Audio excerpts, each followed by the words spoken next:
Tuloy ang canvassing ngayong 2 araw na matapos ang unang bahagi ng plebisito para sa Bangsamoro Organic Law.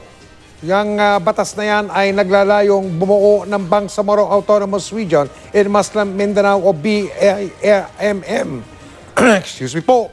Yes ang boto ng mga tiga-lalawigan ng Lanao del Sur, Maguindanao, Basilan at Tawi-Tawi.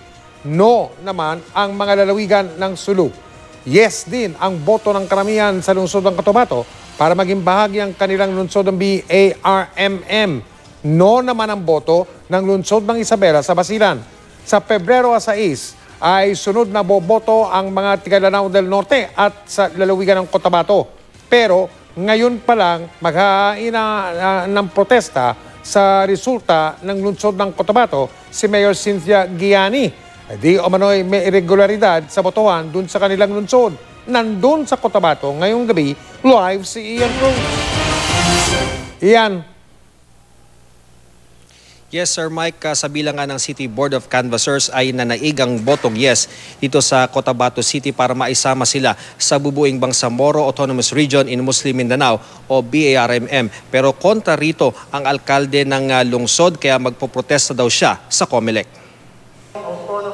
Ng Bangsamoro for yes 36,682, for no 24,994. So we will proclaim the winner is yes, garnering 36,682. Umalingaw-ngaw ang sigawan sa loob ng Sharif Kabunsuan Cultural Center nang ideklara ng COMELEC Cotabato City na yes vote ang nagwagi sa naganap na plebisito.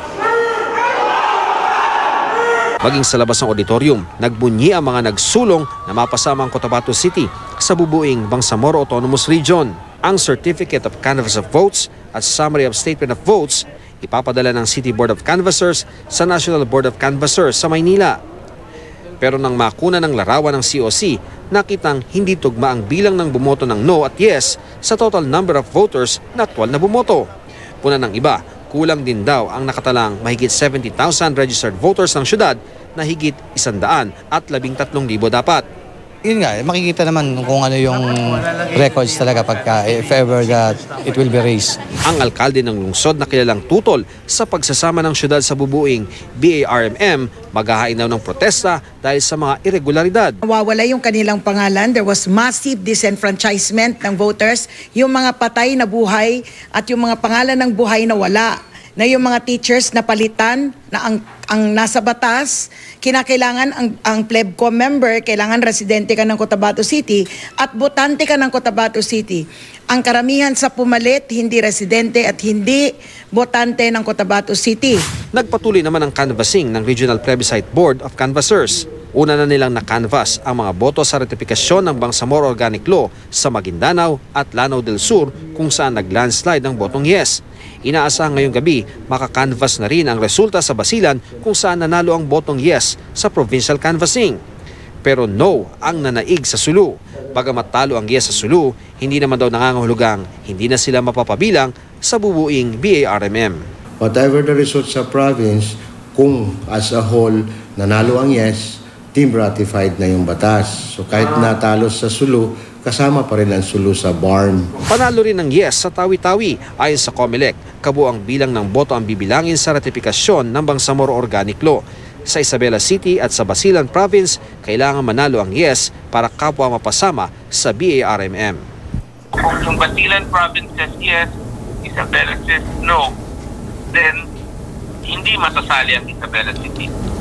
Pero yung ratification question, yung yes or no to the Bangsamoro Organic Law, ang bilang niyan, kabuuan ng ARM at 1 unit.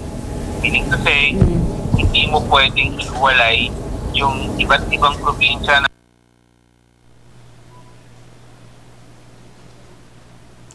Mike, tungkol naman sa umano'y discrepancy sa COC dito sa Cotabato City, sinabi ni Director James Jimenez ng COMELEC na clerical error ang nangyari at hindi raw ito isang anyo ng pandaraya. Samantala sa impormasyong ibinigay naman sa GMA News ni Atty. Ray Sumalipaw ng ARMM COMELEC na naig nga ang botong no sa Isabela City sa Basilan, nakakuha Mike ng 22,441 na boto ang no kumpara sa 19,032 na boto ng yes. Kapag napagtibay na ng COMELEC ay hindi na nga makakasama ang Isabela City sa Basilan sa bubuing BAR-MM. Mike? Maraming salamat, Ian Cruz.